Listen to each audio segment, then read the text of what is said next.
चारों विधानसभा उपचुनाव में पक्ष विपक्ष दोनों ने प्रत्याशियों के नाम की घोषणा कर दी है। लालू यादव के परिवारवाद पर हमला करते करते आप लोग भी परिवारवाद के गिरफ्त में आ ही गए, क्या कहेंगे? नहीं, देखिए, योग्य उम्मीदवार कहीं का हो, ये योग्य अगर हैं तो ये पार्टियां उम्मीदवार बनाती हैं, लेकिन योग आयोग किस परिवार से तो जनता तय करती है, वहाँ के वोटर तय करते हैं। तो ऐसी बात नहीं है। हमारे यहाँ दो बातों पर ध्यान दिया जाता है। एक, उनकी आपराधिक पृष्ठभूमि नहीं हो। दूसरा, वो उस क्षेत्र के पॉपुलर व्यक्ति हों जो चुनाव को राजनीति है, राजनीति में कौन चुनाव को जीत सकता है, ये भी एक मायने रहता है। अगर हम झूठी बातों को कहें तो अलग चीज़ है। सच्चाई यही है कि जीतने वाले उम्मीदवार को, और भारतीय जनता पार्टी चूँकि स्वच्छ पार्टी है और वो चाहती है कि वैसे लोगों को टिकट नहीं दे जो आपराधिक किस्म के हैं, तो जो कैंडिडेट होंगे हमारा, उनको हम झाड़ फूक कर देते हैं टिकट, और उन्हीं मानदंडों के अलावा हमने चारों विधानसभा में दिया है। जीतने वाले कैंडिडेट हो चाहे भले ही उनके साथ कार्रवाई का फोटो वायरल हो रहा हो। नहीं, फोटो तो कार्रवाई रखने का अधिकार है, लाइसेंस मिलता है। अगर लाइसेंस की कार्रवाई कोई रखेगा, लाइसेंस कब से मिलने लगा? कार्रवाई तो मैंने नहीं देखा है, लेकिन अगर शस्त्र है, मैंने उनके एक फोटो देखे थे, आप संभवतः तरारी उम्मीदवार जो कर रहे हैं भाजपा समर्थित का, तो देखिए, शस्त्र शास्त्र के लोग पूजा करते हैं, विश्वकर्मा पूजा हो या अन्य पूजा में करते हैं, इसमें कोई शक नहीं। एंड उस फोटो को लेकर अगर राजनीति कर रहे हैं तो वो जो कैंडिडेट है वो कोई आपराधिक छवि का नहीं है, या कोई उसकी नहीं। तब तो पिता अगर अपराधी है तो बेटे को नौकरी नहीं मिलनी चाहिए सर, आपने इस शर्त पर। वैसे नहीं, इमामगंज में और तरारी में आपने प्रत्याशियों की योग्यता का आधार क्या रखा था? एक तो हमने कहा ना, जो जीत सकता है, जो सीट को निकाल सकता है, जो हमारा संगठन है वो आकलन करती है, पार्टी आकलन करती है, और जो जनता के प्रति समर्पित है, जनता जिनको चुन सकती है तभी कोई कैंडिडेट बनाते हैं। मेरा यही है। अच्छा सर, तरारी से जो सुनील पांडे के लड़के को खड़ा किया गया है भारतीय जनता पार्टी के सिंबल, अगर व्यक्तिगत तौर पे उसकी पर्सनल चीजों को देखा जाए तो वो कहीं से भी नहीं लग रहा है कि वो जनप्रतिनिधि का भार हो पाएंगे। देखिए, एक तरफ तो आप ही लोग डिमांड करते हैं, जनता डिमांड करती है, लोग डिमांड करते हैं कि अच्छे छवि वाले को लोग को आना चाहिए। तो राजनीति में पढ़े लिखे, उसकी शिक्षा का बैकग्राउंड आप देख लें, उसके एजुकेशन को देख लें, उस पर सवाल करें। और जो एक इंटेलेक्चुअल पढ़े लिखे लोग अगर राजनीति में आते हैं तो एक अच्छी बात है। युवा हैं, अच्छी सोच वाले हैं, तो इसमें कहीं से दो मत नहीं है। सर, युवाओं और महिलाओं में आप लोगों को राजनेताओं का परिवार ही क्यों दिखता है? नहीं, ऐसा नहीं है। बिल्कुल, आपने जीतन राम मांझी, हम पार्टी ने जीतन राम मांझी की पुत्रवधू को दिया है, और इधर आप लोगों ने बाहुबली नहीं, हमने नहीं दिया है, हम पार्टी में दिया है। आप ही का घटक दल है ना सर? नहीं, हमारे घटक दल, देखिए, ये तय करना उनके अपनी पार्टी में कौन किसे उम्मीदवार बनाएंगे, इसकी जवाब वो दे सकते हैं। हमारे पार्टी में हमने दो कैंडिडेट तय किया है, वो दोनों हमारे पार्टी के कोई ऐसे नेता नहीं है जिनके पुत्र हैं। तो हमारे भारतीय जनता पार्टी की सोच नहीं रहती है। अब रही पुत्र और पारिवारिक लोग को टिकट देने का, तो ऐसे बहुत कम एग्जाम्पल मिलेंगे, हैं इन बहुत कम है, औरों से नहीं। ऐसा नहीं है कि हमारी पार्टी जो है भारतीय जनता पार्टी परिवार की ही पार्टी है, ऐसी नहीं है। तो फिर आप उस पर ईंट पत्थर नहीं बारूद बरसाते हैं। मैं मिट्टी देता हूं, चुनौती देता हूं कहिए आने के लिए कि उनके पिताजी के कार्यकाल में हमारे हनुमान नगर प्रखंड है, वहां मुंगरो गांव है, मैं जगह का नाम बोल रहा हूं, लाउड स्पीकर नहीं बजता था, ठीक है, संरक्षण किसका था? वहां से कोई धार्मिक जुलूस कभी गुजरा ही नहीं। क्यों? कि भाई आगे मस्जिद है, वो नापाक हो जाएगा। अरे भैया, हमारे हनुमान जी, राम जी, कृष्ण भगवान, माँ दुर्गा को कभी खराब नहीं लगता है, फिर दूसरे संप्रदाय को क्यों खराब लगता है?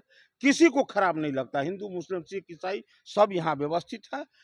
लीडर लोगों को लगता है कि काम के समय में मैं काम करता नहीं हूँ, तो उस समय तो मैं परिवारवाद का महत्व देता हूँ, और जब चुनाव आता है तो लगता है कि अब तो हम कुछ करवा बोलेंगे नहीं तो फिर काम नहीं चलेगा, तो वो अजय गिरिराज दत्त क्या कर रहे हैं? आपने कहा है, दूसरा ने नहीं कहा, अभी आपने कहा। परिवारवाद पहले ठहर जाइए भैया। ये बोले हैं कि जो वो क्या बोले हैं, हम बोले धर्मनिरपेक्ष। धर्मनिरपेक्ष।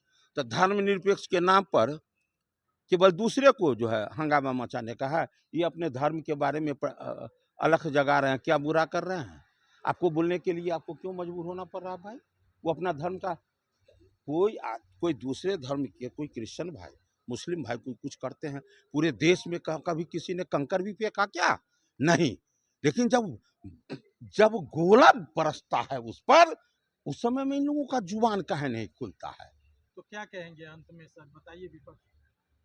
विपक्ष को क्या कहेंगे? कहने के लिए बैठे हुए हैं बिहार की जनता। बिहार की जनता सब देख रही है कि काम के समय में काम नहीं, और जब चुनाव का समय आएगा तो चुनाव के समय में ऐसा बोली निकलेगा कि हम चुनौती देते हैं, जो नजर उठा के देखेगा तो हम ऐसे कर देंगे। तो भैया तो करते रहो, बिहार की जनता देख रही है। बिहार की जनता अब जातवाद के नाम पर नहीं, राष्ट्रवाद और विकास के नाम पर मतदान करेंगे। बिहार की जनता लालू परिवार पर लगातार आप लोग परिवारवाद का आरोप लगाए हैं, और आप लोगों ने तरारी और इमामगंज में आपके सहयोगी हैं, आप लोगों ने कैसा परिवारवाद निभाया? आप भी तो उसी कैटेगरी में आ गए। जीतन मांझी बहू को देती है, सुनील पांडे बाहुबली के पुत्र को दिया जाता है। आपके साथ हम एक टेबल पर बैठ के खाते हैं, लेकिन कोई जरूरी नहीं है कि आप मांसाहारी है तो हम भी मांसाहारी। हम शाकाहारी भी हो सकते हैं, जैसे अभी हम बैठ के खाए हैं, हम शाकाहारी है भाई। विचारधारा कहीं कहीं बीच बीच में अलग रहता है, लेकिन भारतीय जनता पार्टी, मुझे गौरव है कि जिस पार्टी में का मैं कार्य करता हूँ, उस पार्टी जो बोलता है वो करके दिखाता है। लेकिन परिवारवाद का आरोप तो है आप पर, उस पर आप कुछ नहीं बोल रहे हैं। अरे आप जिससे बात कर रहे हैं वो भारतीय जनता पार्टी का एक कार्यकर्ता है। अब भारतीय जनता पार्टी को कोई आदमी ये नहीं कह सकता है। दूसरी बात कि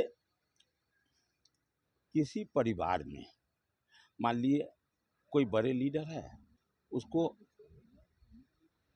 अंत समय में आकर के वो अपना विचार बदल रहे हैं, अपने परिवार को दे रहे हैं, वो आप पूरे एक जगह पर है, जमीन और आसमान का फर्क है। याद कीजिए कुछ दिन पहले तक जब हम विपक्ष में थे तो हम क्या थे? 3 पद होता है प्रमुख विपक्ष में रहने पर। क्या होता है? नेता प्रतिपक्ष विधानसभा, नेता प्रतिपक्ष बिहार विधान परिषद और अध्यक्ष का। हम 3 में 3 जात नहीं, 3 मतलब वर्ग के लोग थे, सब जानते हैं।